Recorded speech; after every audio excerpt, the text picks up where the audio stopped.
서울중앙지검 대장동 개발 특혜 로비 의혹 수사팀이 이재명에 대해서 피의자로 특정을 하고 특정경제범죄 가중처벌법상 배임힘의 입증과 관련된 수사를 진행했던 것으로 파악됐습니다.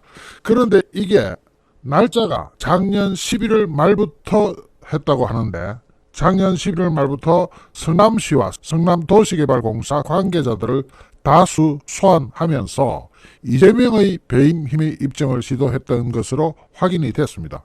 정상적으로 확인이 됐다는데 이것은 노컷 뉴스 기자가 확인을 한 겁니다. 그러자 이재명이 파르르 떨고 일어나가지고 당장 정치 보복이고 사법살인이라고 아주 세게 치고 나옵니다. 이재명이 그렇게 세게 치고 나오는 데는 이유가 두 가지가 있죠. 하나는 그렇게 하지 않으면 자신이 몰린다 하는 위기감, 또 하나는 방탄조끼 이제는 입었다 이거겠죠. 이게 성남도시개발공사 대장동 담당자부터 차장, 본부장까지 당시 차례대로 소환됐고, 성남시 대장동 담당 주무관부터 팀장, 과장, 단장까지 부시장과 시장을 뺀 결제 라인 전부의 진술을 당시 확보했었다고 하는데, 그때가 언제냐? 문재인 정권 당시다 이 말입니다. 문재인 정권 당시의 수사 행계 어떻게 정치보복이고 사법살인이죠? 자, 그 당시 수사했던 것을 결국은 이재명은 배임 혐의로 기소하지 않고 당시에 5인방만 기소를 해버렸죠. 배임 혐의로. 그럼 이재명은 여기서 빠졌단 말입니다. 빠지게 된 것은 또 어떻게 된 것일까? 그건 지금 이번 중앙지검 감사 과정에서 나올 거예요.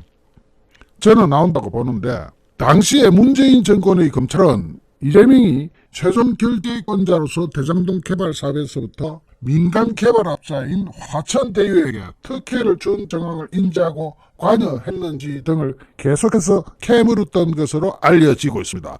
관계자들이 조서를 작성하면서 이재명을 피의자로 특정했었다고 이야기합니다.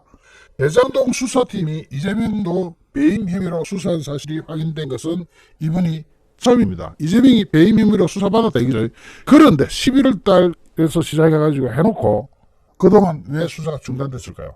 그동안 대선 있고 그 다음에 지방선거 있고 각종 선거가 있으면서 검찰이 수사를 중단했다라고 볼 수도 있고, 또 다른 측으로는 문재인 정권의 검찰이었다 이거죠.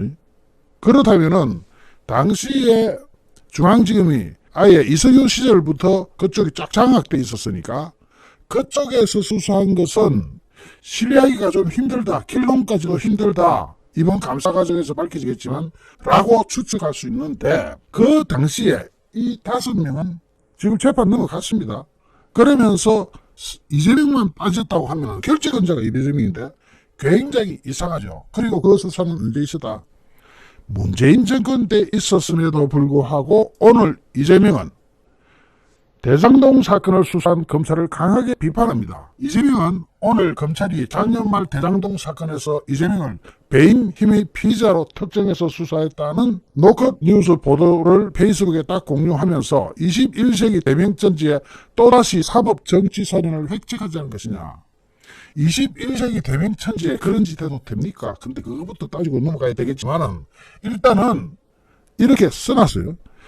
이재명은 검찰을 이용한 정치보복, 정치 탄압이 시작된 듯 이렇게 썼는데, 이 수사한 때는 문재인 정권 시절이었고 이것이 정치보복이고 정치 탄압이 시작된 것이라고 하면은 문재인 정권이 이재명을 정치보복하고 정치 탄압했다는 얘기밖에 더 됩니까? 그러니까 국민들이 이 시간관계를 앞뒤를 잘 모르니까, 또 언론들도 이것을 앞뒤 시간관계를 파헤치지 않으니까 그냥 이재명의 이야기가 맞다 하고 넘어갈 수도 있어요. 그러면서 대장동 사건 범죄와 자신은 전혀 무관하다고 거듭 강조했습니다. 이재명은 단체장 누구도 안 하는 개별 이익 환수를 나는 국민의힘 반대를 뚫고 당초에는 확정 이익 4,400억 원을 나중에는 1,100억 원을 추가로 환수했다. 이게 배임이냐 이러는데, 다른 시도에서는요, 거기 토지부터 분할할 때부터 이런 짓을 아예 안 합니다. 공업부지 빼고 뭐 빼고 해가지고 기부채나 받을 거 다 받고 허가내서요. 이재명 그랬나요? 자, 이재명은 검찰이 자신의 형님의 정신질환 증거를 숨기고 멀쩡한데 강제 입원시키려 했다고 불법 기소했던 것처럼 이 사건도 무혐의지만 일단 기소해가지고 정치 경제적 타격을 입히자는 음모가 있다는 말도 들었다. 야, 음모론까지 꺼내네요. 그러면서 정치 보복 사법 살인 기도를 중단하기 바란다 이랍니다. 이재명이 대단히 지금 뭔가 따끈따끈해졌어요. 굉장히 지금 민주당 전체도 아주 정치 보복 프레임을 들고 나오고 있던데 한판 거대한 전쟁이 벌어질 것 같기도 하죠. 그런데 이재명이 이렇게 나오는 것은 참 어울리지가 않습니다. 이재명 이렇게 나오면 나올수록 손해라는 것을 이재명 자신만 모르는 것 같아요. 이재명이 이렇게 나오면 피해는 민주당이 입습니다. 이재명 하나 보호하려고 그러다가 전부 다 줄초상이 날 거예요. 2년 후 총선 때 봅시다. 어쩌든 간에. 자, 그러면서 이재명의 성남시 은수미 시장 시절 이 검찰마저도 자료를 찾기 어렵게 교묘하게 관련 자료를 막아놓은 정황이 드러났습니다. 이건 또 어떻게 드러났느냐. 신상진 성남시장 당선인이 이재명 은수미 시절 그리고 12년이죠. 그 12년 동안의 비리 의혹을 파헤치기 위해서 출범시킨 시정정상화 특별위원회 여기에 누가 들어가 있습니까?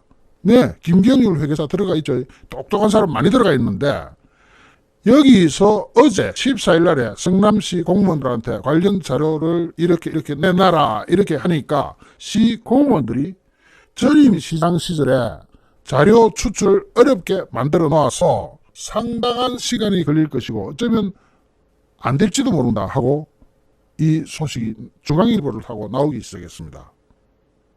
아까 노컷 뉴스에 이어서 지금 연관시켜서 본다면 이재명은 자신감을 가지고 있다고 생각할 수가 있을 것 같습니다. 너가 찾아봐라 못 찾는다 이거죠.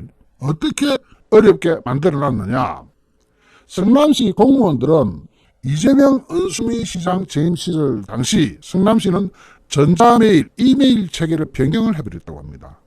그리고 공무원이 문서를 작성한 뒤 개인적으로 패스워드를 싹 다 걸어놓게 하고 키워드 검색 체계를 복잡하게 만드는 등 문서 추출을 어렵게 만들어놨다. 자, 그럼 개인적으로 다 패스워드가 있으면은 그러면 공적인 문서에 개인적 패스워드를 다 걸어놓게 했다면은 이제는 퇴직한 사람들은 찾아가지고 모셔와가지고 패스워드를 기억해라고 해야 될 텐데 까먹었다 하면 이거 골 때리는 거죠. 그리고 현직에 있는 공무원들도 자기가 어떤 문서를 어떻게 만들었는지 12년간을 기억을 되살리라 그러면 여러분 쉽습니까? 안 쉽습니다. 12년 전이면 웬만하면 까먹을 수도 있어요. 12년 동안 일어났던 것을 지금 다 뒤져야 되는데 특히 이재명은 은수미 4년을 빼야 되니까 적어도 4년 전부터 12년까지를 뒤져야 되잖아요. 그런데 패스워드를 다 걸어놓게 해놨으니까 이게 성남시 공무원이 한둘입니까? 패스워드가 또 중간에 한 번씩 바꿔서 하면은 이게 사람 미치는 거죠.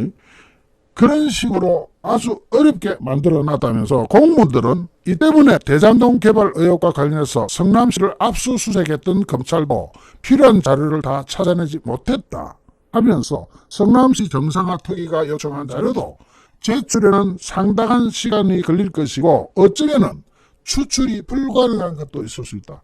야, 이재명이 머리 좋네. 은수미하고 이재명이 이런 식으로 자료를 못 찾게 만들었다. 자료를 삭제해버리면 죄가 되니까 삭제는 안 하고 아예 꽁꽁 숨으라 머리카락 보일라 해놨단 말이죠. 그러면 이 패스워드가 이재명이 혼자서 한 거라면 이재명이만 족치면 되겠지만 이게 성남시 공무원이 한둘이 아니다 말입니다.